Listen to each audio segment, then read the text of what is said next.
Hey everyone, I am going to make a video right now about my journey on getting pregnant, and I did have a couple losses, so I'm going to talk about those also.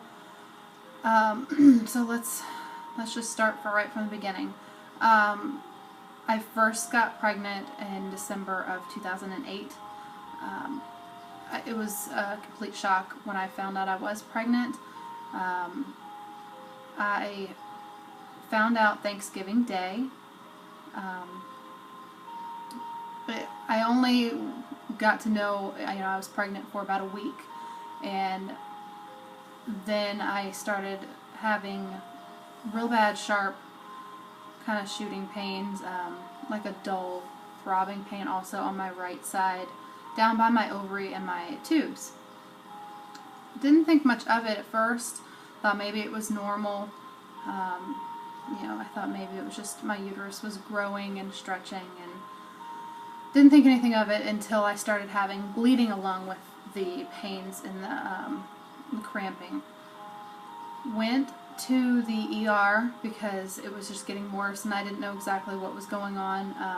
The doctor, I went to her and she drew blood, or I went and got blood drawn a few times, and my numbers, they weren't rising at all, so I think they actually had fallen. So we knew something was up. So I went to the ER with the pains and the bleeding, and they did an ultrasound in the ER, and all the tech said was that she saw a mass by my right tube, or by my right ovary. And I'd never had an ultrasound before, so I didn't know, what, you should be seeing. I didn't know anything about that.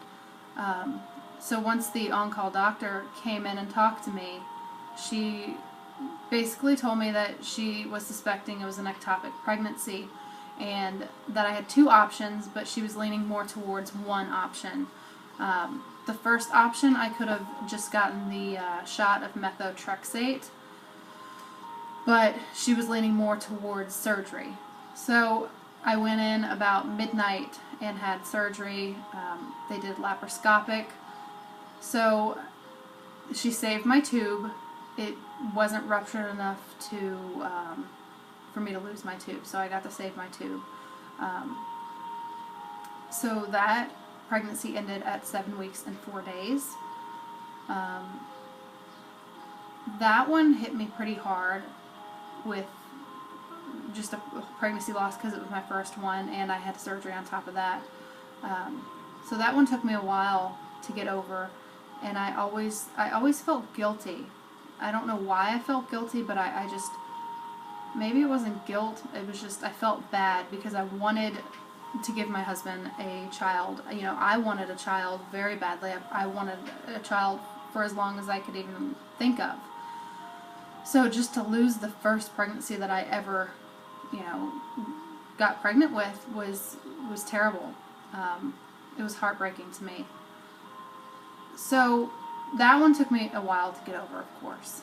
And then in July of 2011, I found out I was pregnant again.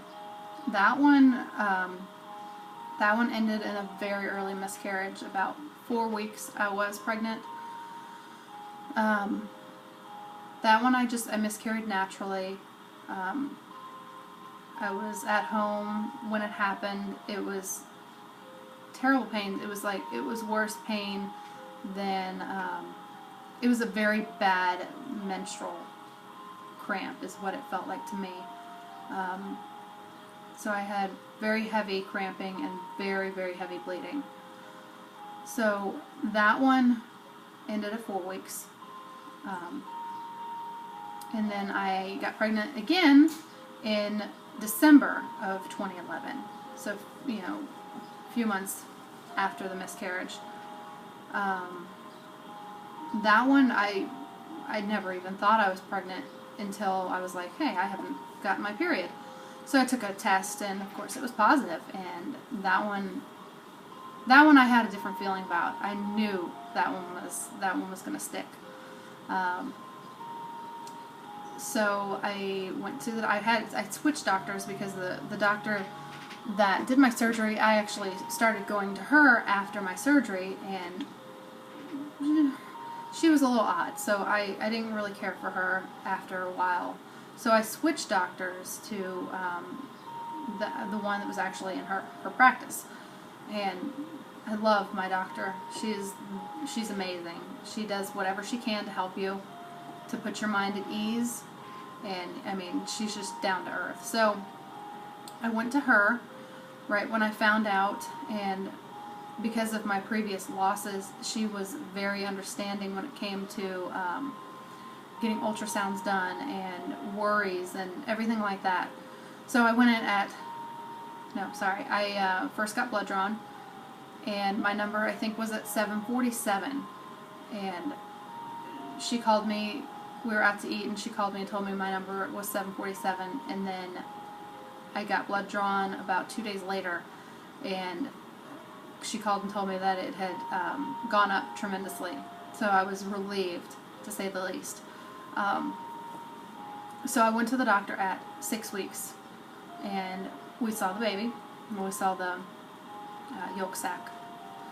Went back a week later, we saw the yolk sac and the fetal pole and a heartbeat. So that one, that was awesome. I was nervous every time I went to the doctor, every single time, because I was expecting bad news. I had spotting with this pregnancy, and I had the pain on the right side with this past pregnancy. So in my mind, I automatically thought I was having another ectopic, but I did not. And I did have some spotting at 9 weeks.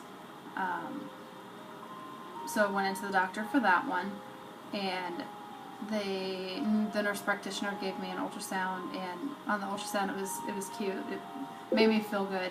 The baby, was like, "Hey, I'm okay. Don't worry about the spotting." It made me feel a lot better because he was waving his little arm bud on the ultrasound. So that was at 9 weeks. I had had another ultrasound at 13 weeks, and everything was fine then. And then the anatomy scan, we found out at 16 weeks that we were having a boy. And then at 20 weeks, of course, we had the anatomy scan, and everything was perfect. He was growing like he should. I think he was a little bigger than what the average is. But throughout my whole entire pregnancy, I was always measuring big, and I was usually measuring about 4 to 5 centimeters bigger than the actual week I was on, and he was always measuring a little bit bigger.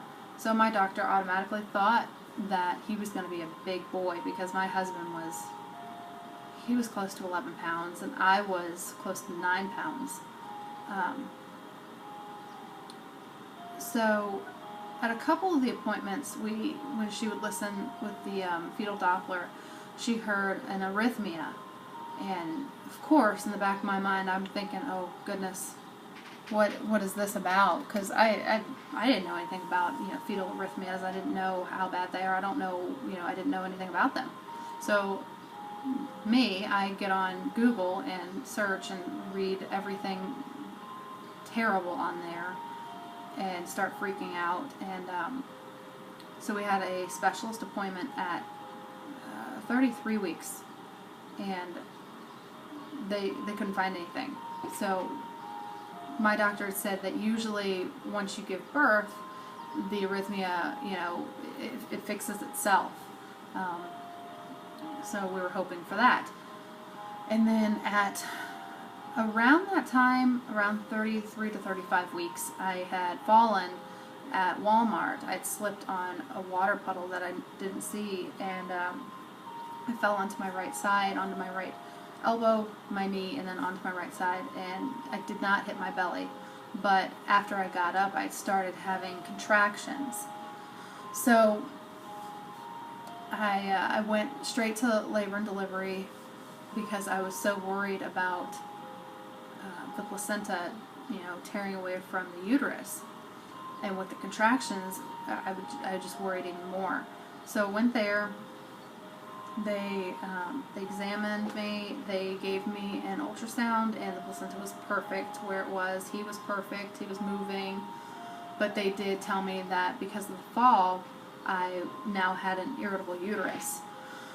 So they kept me a couple hours, I was hooked up, and everything was fine with him. I just kept having little contractions here and there.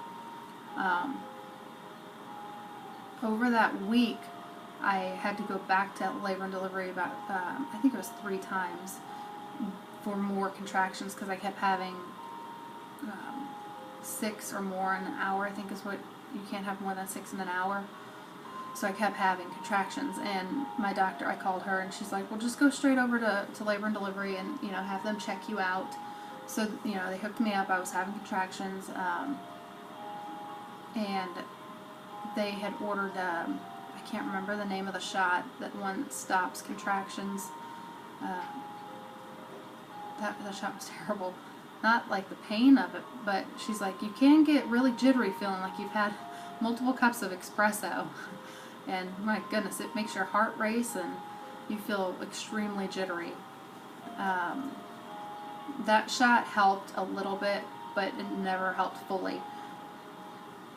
So, with the irritable uterus, they just told me to continuously drink a lot of water and rest as much as I could, because they didn't want him coming early. My cervix was always fine. They weren't ever, I guess, real contractions. I'm guessing they were just really strong Braxton Hicks. So, I went to the doctor every week from there on, and everything was fine. He was breech ever since 20 weeks is when we saw that he was breech. And he never would flip, and my doctor didn't want to flip him because she said that usually it either doesn't work or they go right back to the position they were in, and there can be a lot of risk and complications with that. And knowing, with her knowing how I am and freaking out about everything, she just said, why don't we just do a C-section? And I was perfectly fine with that. I didn't care. So at 39 weeks, I had a C-section, and that was, I don't know, I've heard so many, bad stories about people having C-sections and the pain and everything like that, and I did not have a bad C-section. I had a wonderful C-section, in my opinion. It was so smooth, and I recovered. I was up walking a few hours after my C-section. I never once took a painkiller, and all I would take was ibuprofen every so often, just because of when they cut you, when the nerve endings are trying to go back together, I guess. I don't know exactly what it is, but you get this awful burning feeling if you stand for too long down there by the incision. And then, other than that, the pain wasn't that bad. Not that bad at all for being a C-section and just being cut open and everything like that. So maybe I'm just better at handling pain. I don't know, but like I said, the stories that I've heard about people saying how bad a C-section hurts and everything, no. In my opinion, it does not hurt, and it was an easy recovery. Like I said, I was up a few hours after having him and walking, and holding him and everything like that. And the nurses were like, wow, you're like a superwoman not taking any painkillers. They're like, usually women are screaming for painkillers. I'm like, it's not that bad of pain. So, so my recovery was easy breezy. But yeah, so I just wanted to make this video just to let you guys know a little bit about me, since I am going to be filming more, and I just wanted to let you know how my pregnancy stories were, my losses, my C-section, everything like that. I just want to be as real as I can be.